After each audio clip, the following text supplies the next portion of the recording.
What's up, guys? Douglas from DougsterBob.com here, and today we're going to be reviewing the 2022 Sunday Scout. So this is a step up from the Sunday Primer, but a step down from the Sunday Forecaster. There's a couple different options here, but it only has one chromoly piece of tubing.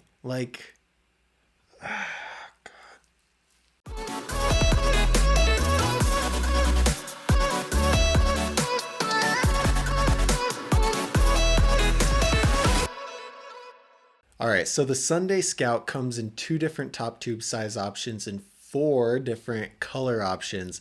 It has a 20.75 inch top tube and a 21 inch top tube, so it's on the bigger end of things. Has a teeny tiny bit of chromoly. It's a little bit responsive, but it's pretty much the same.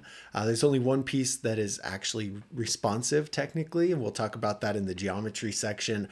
But this bike is not great. I feel like it's a little overpriced. It's almost $500, and it's not the best, but let's dive into it. So like I said, it costs $479 for two of the versions, or $499 for the other two versions. So there's a 21 inch option that comes with two piece bars. It comes in a matte army green, and then there's a 20.75 version with two piece bars that comes in a gloss black. Now, those are the bikes that cost $479. If you want the four-piece version, those are the ones that cost $499. And those two options are a 21-inch matte raw color, 21-inch top tube, or a 20.75-inch translucent purple. Those are both four-piece bars, okay? And so those are the prices, $479 to $499. Very expensive, right at that $500 price point. And I really, really like to see bikes hit that $500 price point and have full chromoly and double wall rims. So I'm a little disappointed here, but let's roll right into the quality. This is one of the reasons that I'm very disappointed. It has pretty much full high tensile steel frame. Okay. It has one chromoly down tube, which is cool because I'll pop up a picture on the screen, but essentially I nose cased and the whole front end of my bike caved in like this. It was high tensile steel. So ideally, if it's a chromoly down tube, that wouldn't necessarily happen. So that's cool, but this is a very expensive bike to really have no chromoly. The forks have a chromoly steer tube, and that's the tube that goes through the frame, okay? But the legs are high tensile steel. So when you do a disaster, those legs are going to take that pressure and they're still going to bend. When you nose case a jump, they're still going to bend. I'd never really understood this innovation here. Either just go high tensile steel or go full chromoly. I don't think the blend is a good idea. It doesn't really change things. You know, it's still going to bend. It's still going to break. It's still not going to last like a chromoly forks would. The bars are also high tensile steel. The rims are single wall and it weighs 26.8 pounds. So it's actually a pound heavier than the primer. I don't know, man. Single wall rims, not even one. $500. So anyway, at the end, I'll talk about whether or not I'd recommend this bike and who it's for. But anyway, that is the quality of the Scout. Okay, let's talk about the geometry, because the geometry is a little bit different than the primer. Like I said, it comes in a 20.75 inch top tube and a 21 inch top tube. These are for taller riders. I'm 6'4". I ride a 21 inch top tube. If you're anywhere from I'd say 5'10" to 6'2", you're going to want to be on a 21 inch. If you're anywhere from 5'6" to 5'10", you're probably going to want to be on the 20.75. But check out the size guide that I have on my website, Dougsterbob size guide, and check it out because it tells you how different sizes are going to affect your style and how it's going to actually affect your riding. This bike has a 13.2 to 13.5 inch chainstay. This is just like the primer. It's a pretty long chainstay. It's going to give you some stability. It's going to give you some control. The head tube angle is 75.5 degrees. So it's actually as steep as the primer park, which is interesting because that makes your steering more snappy and more responsive. So it's kind of going to balance out that longer chainstay and give you an average feeling bike. The standover height is 9 inches. Again, this is pretty average.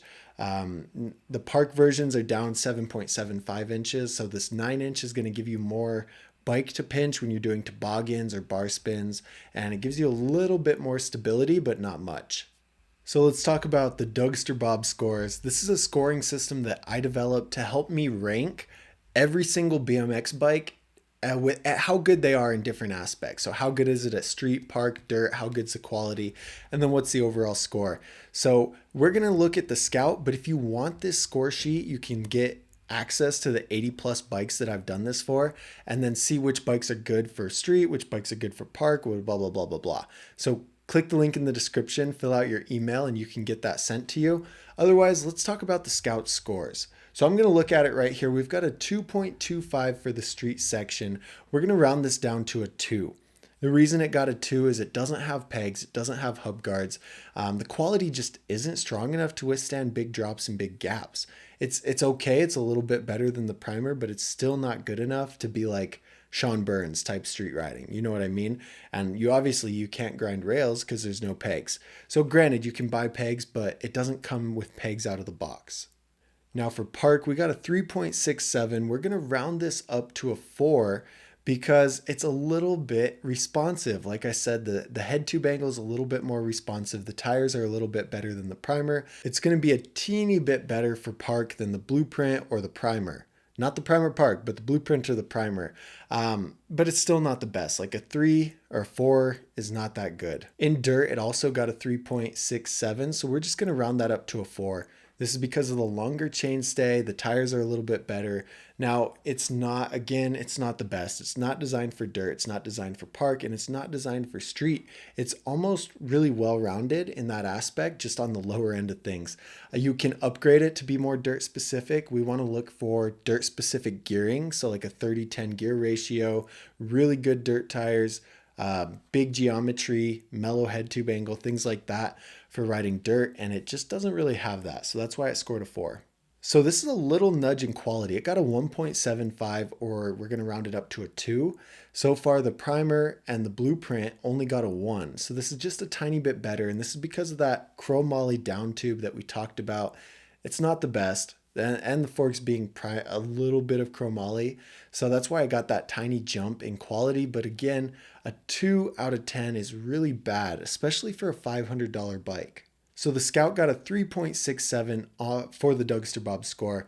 This is not very good. This is pretty typical for an entry-level BMX bike, but one that's $500, like this tells me that the value is not there. Like this does not have very high value. The price to quality ratio is no good because it only scored a 4. So let's talk about some potential issues that you're going to get with the Scout. It's going to be really the same as the other low-end bikes. You're going to get it, you're going to progress, and things are going to break. It doesn't have full chromoly, it doesn't have double wall rims, it doesn't have many aftermarket parts. So what happens as you progress, as you become a better mid-level rider or high-level rider, these parts are going to break. That's just how it works. So to counter that, you can buy upgrades. This bike is fully customizable. So if you want to upgrade your pedals, you want to upgrade your cranks, you can do that. Just be prepared. When you start getting too good, like you start posting stuff, you're like, I'm pretty good. Worry a little bit that your parts are going to start to break because it's not designed to withstand to that level of riding. The other potential issue with this bike is you getting ripped off. I feel like that's mean to say. And again, bikes in 2022 are a little higher price than they were in 2021. However, $500 last year would get you a kink switch with full chromoly, pegs, free coaster, like everything. $529 would get you a Sabrosa Letum, 4 pegs, 4 hub guards, like everything you need. $529 would get you a Sunday X with full chromoly double wall rims. And now this bike's $500 and it has one chromoly down tube. I'll rant about that later, but anyway, that's a potential issue, is you spending too much on a bike that's not very good quality. Now you're probably watching this video trying to figure out, is the Sunday Scout for me?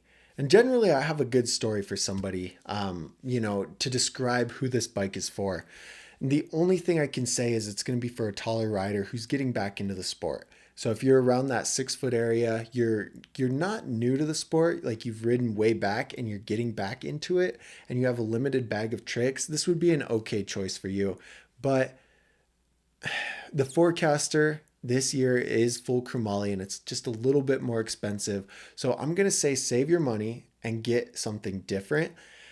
I'm not even going to go through the who's it for section because I really don't recommend this bike, which leads me to the next section. I was going to try and lead into it. I don't recommend this bike because I think it's way too overpriced. There's nothing really specific about it. It's not park specific, it's not dirt specific, it's not street specific. So there's no reason to buy this bike over, the Forecaster, which is just a little bit more expensive, or any other bike that's near this price range with better quality. I really, really think this bike is overpriced and it could just be cut out of the line. Like the jump from the Sunday Primer to the Sunday Forecaster, it's about $100, but I think that's a better way to go than having this filler bike that's really not worth it. Um, I hope nobody from Sunday gets mad at me, but I really don't think this is a good bike. Save your money, watch the Forecaster review, get the Forecaster, or even get the X. This video is really short because I just don't have too much to say about the Scout. I don't particularly want you to buy it. However, no, I'm just kidding. I don't particularly think this is a great deal. Now, if you do decide to buy the Scout for whatever reason, click the link in my description and get it from Dan's Comp. Those guys are awesome and we've got the same mission. We both want to grow the sport of BMX by making sure everybody gets the perfect BMX bike. So don't buy this because it's probably not going to be the perfect bike for you. Instead, click the link in the description, the free bike recommendation. So click that link, you fill out some info. How tall are you? What's your budget? What's your skill level? What kind of riding do you do? I look over that info and I send you a PDF that has 3 bikes that are literally perfect for you. This bike will not be on there because I think it's a ripoff. So fill that out. It's going to save you a lot of time and you get a free recommendation from me with the right bikes. I think that's the best bet. Now I want you to head to the comments and tell me what your favorite all-time 2022 BMX bike is. Not all of them are out right now, but I can go look at the 2022 Sunday Darkwave. It hasn't been like officially released yet, but there's information about it on the Sunday website. It's like $1,300, full chromoly. It's pro level. It's amazing. Check that out and then come back and tell me what you think. Which bike is your favorite? Okay. Make sure you like the video and subscribe. Come hang out with me in the lives. I appreciate you and I really, really hope you find the perfect BMX bike soon so that I can randomly travel and run into you at your skate park. You'll be like, yo, I saw you on YouTube. I'll be like, dude, that's amazing. But anyway, have a good rest of your day. Thanks for watching. Peace.